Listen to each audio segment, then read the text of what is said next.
দুবাইতে পাম জুমেইরার নির্মাণের কাজ তখন পুরোদমে চলছিল। এটি বিশ্বের সবচেয়ে বড় এবং প্রথম পাম গাছের আকৃতির আইল্যান্ড হতে যাচ্ছিল, যার দিকে সারা বিশ্বের নজর আটকে ছিল।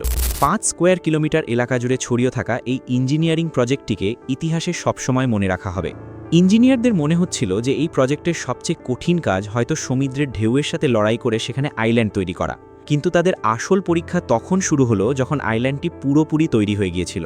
হ্যাঁ, এটি 2003 সালের কথা, যখন পাম জুমেইরা আইল্যান্ড তৈরি হয়ে গিয়েছিল এবং এবার সেখানে ভিলা, হোটেল আর শপিং মল বানানোর পালা। ঠিক তখনই লক্ষ্য করা গেল যে আইল্যান্ডটি ধীরে ধীরে আবার সমুদ্রে ডুবে যাচ্ছে। অর্থাৎ যদি এই খালি আইল্যান্ডটি সমুদ্রের সাথে টিকে থাকতে না পারে, তবে যখন এর উপর হাজার হাজার বিল্ডিং বানানো হবে তখন কি অবস্থা হবে তা কল্পনা করাও কঠিন। 3 বছরের অক্লান্ত পরিশ্রম আর বিলিয়ন বিলিয়ন ডলার যেন চোখের সামনে জলে ডুবতে দেখা যাচ্ছিল। এই সমস্যার কারণে আইল্যান্ডের নির্মাণের কাজ সাময়িকভাবে বন্ধ করে দিতে হয়, কারণ এটি শুধু অত্যন্ত বিপজ্জনক একটি বিষয়ই ছিল না, বরং এটি ছিল দুবাইয়ের শেখের সম্মানের প্রশ্ন, যার প্রজেক্টের দিকে পুরো বিশ্ব তাকিয়েছিল। হাজার হাজার স্কোয়ার কিলোমিটার জুড়ে থাকা এই আইল্যান্ডটিকে সমুদ্রে তলিয়ে যাওয়ার হাত থেকে কিভাবে বাঁচানো যায় তা বোঝা পুরো প্রজেক্ট টিমের জন্যই খুব কঠিন হয়ে দাঁড়িয়েছিল। যে কোনো উপায়ে এই সমস্যাটি দ্রুত সমাধান করা জরুরি ছিল। ইঞ্জিনিয়ারিং ইতিহাসের এক মেগা প্রজেক্ট। অ্যারাবিয়ান গালফে 5 কিলোমিটার পর্যন্ত বিস্তৃত এটি ইঞ্জিনিয়ারিং ইতিহাসের এমন এক মেগা প্রজেক্ট যা বিশ্ব আগে কখনো দেখেনি। পাম জুমেইরা এতই বিশাল যে এর আসল আকৃতি শুধুমাত্র আকাশ থেকেই দেখা সম্ভব। পুরো আইল্যান্ডটি তৈরি করতে আশ্চর্যজনকভাবে 40 বা 50 নয়, বরং প্রায় 900 কোটি খরচ হয়েছিল। এই আইল্যান্ডটি শুধু দুবাইতে নয়, বরং সারা বিশ্বে এর বিলাসবহুল villa, luxury hotel, beach club এবং এখান থেকে দেখা যাওয়া মনোরম দৃশ্যের জন্য বিখ্যাত। শুধু বালি আর পাথর দিয়ে তৈরি এই আইল্যান্ডটি কেবল সামুদ্রিক ঝড় নয়, বরং ভূমিকম্প এবং সুনামির ঝুঁকিতেও থাকে।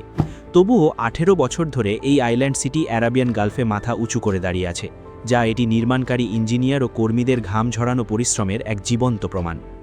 এই অসম্ভব প্রজেক্টটিকে ইঞ্জিনিয়াররা কোন কঠিনতম পর্যায়ে পার করে সম্ভব করেছিলেন, তাদের কি কি সমস্যার সম্মুখীন হতে হয়েছিল এবং কিভাবে সেই সমস্যাগুলোর সমাধান বের করা হয়েছিল তা আপনারা জানতে পারবেন আজকের এই ভিডিওতে।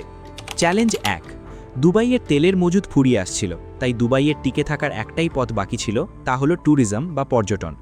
এটি 2001 সালের কথা, যখন দুবাই অলরেডি বুর্জ আল আরব তৈরি করে পশ্চিমা পর্যটকদের আকর্ষণ করে ফেলেছিল।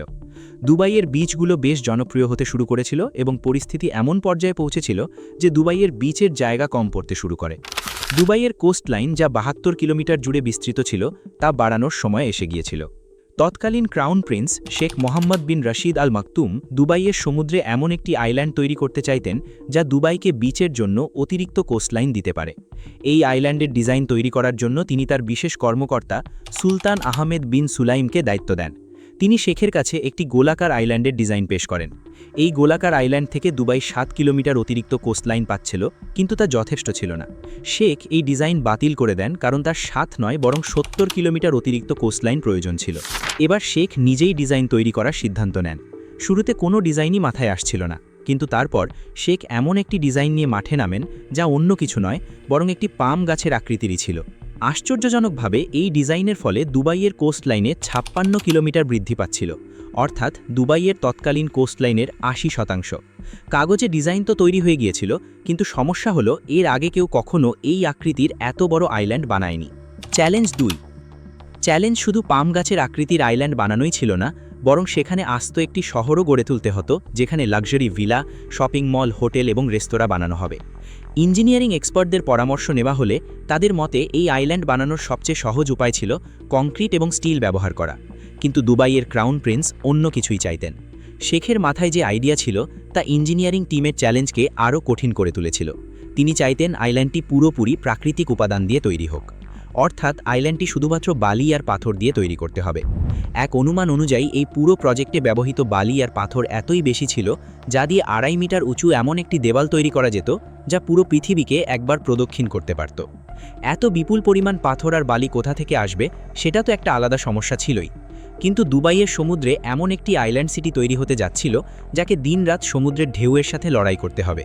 তাই এই কাজের জন্য দুবাইয়ের শেখের বিশ্বের সেরা ইঞ্জিনিয়ারিং টিমের প্রয়োজন ছিল। এই দায়িত্ব দেওয়া হয় নেদারল্যান্ডসের একটি কোম্পানিকে।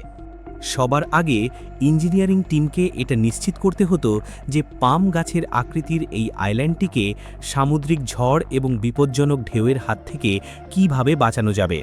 এর একটাই সমাধান ছিল পাম আকৃতির চারদিকে সমুদ্রের ঢেউ আটকাতে পাথর দিয়ে একটি বাঁকানো বা কার্ভ আইল্যান্ড তৈরি করা, যাকে ব্রেক ওয়াটার বলা হয়।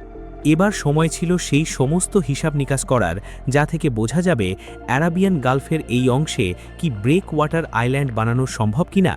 সমুদ্রের ঢেউ কয়েক ফুট পর্যন্ত উঁচু হতে পারে এবং তার সামনে আসা সমস্ত কিছু ধ্বংস করে দিতে পারে।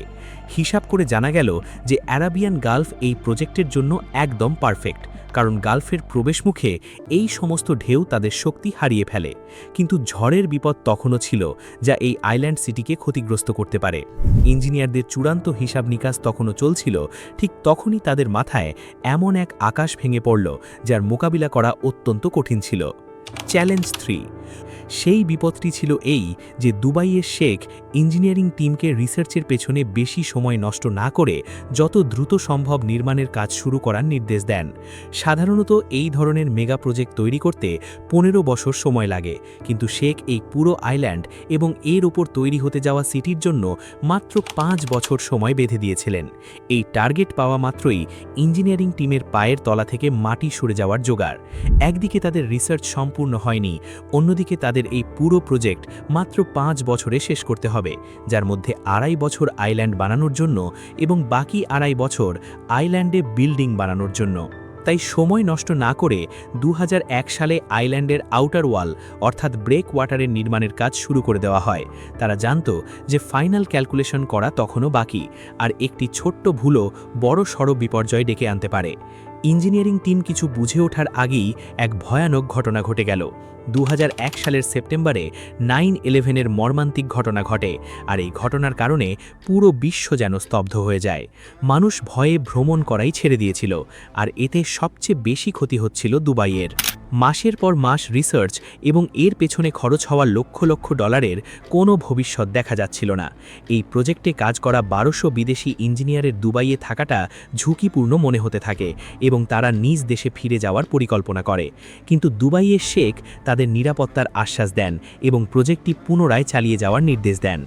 চ্যালেঞ্জ 4। নভেম্বর 2001-এ আবারও আইল্যান্ডের আউটার ওয়ালের কাজ শুরু হয়, কিন্তু সমস্যা হলো পাম জুমেইরা ট্রি শেপ বানানোর আগে এই আউটার আইল্যান্ড অর্থাৎ ব্রেক ওয়াটার বানানো জরুরি ছিল। এই পুরো প্রজেক্টের দুটি আলাদা অংশ ছিল।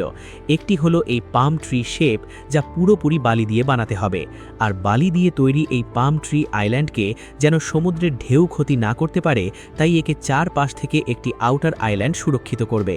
আর এই আউটার আইল্যান্ড শুধু বালি নয়, বরং ভারী পাথর দিয়ে তৈরি করা হবে। কিন্তু এত বিপুল পরিমাণ পাথর আসবে কোথা থেকে? এই আউটার আইল্যান্ডের জন্য 5.5 মিলিয়ন কিউবিক মিটার পাথর প্রয়োজন ছিল। এগুলো এত বিশাল পরিমাণ পাথর ছিল যা দিয়ে মিশরের 2টি পিরামিড তৈরি করা যেত।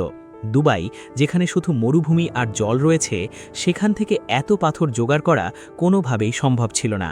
এই কারণে একটা স্পেশাল টিমকে সংযুক্ত আরব আমিরাতের 16টি আলাদা আলাদা লোকেশনে পাহাড় থেকে পাথর বের করার দায়িত্ব দেওয়া হয়। পাহাড়গুলোকে দিন-রাত ডিনামাইট দিয়ে ব্লাস্ট করে পাথরের বড় বড় টুকরো বের করা হতো।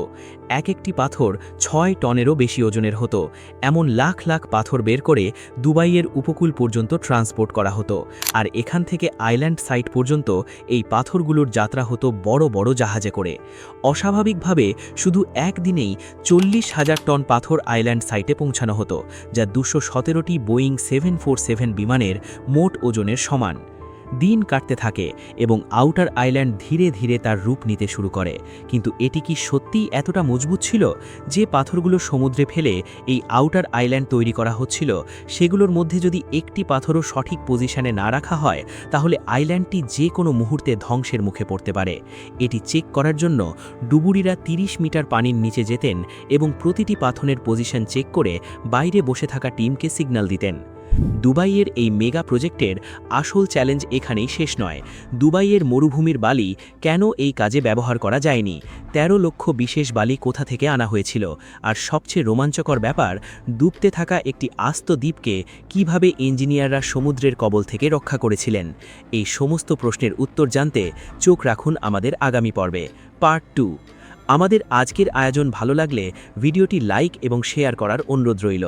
পৃথিবীর এমন আরও অনেক বিস্ময়কর এবং অজানা ইতিহাস জানতে আমাদের চ্যানেল বিশ্বের লুকোনো সত্য সাবস্ক্রাইব করে পাশেই থাকুন। ধন্যবাদ সবাইকে, দেখা হবে পরবর্তী ভিডিওতে।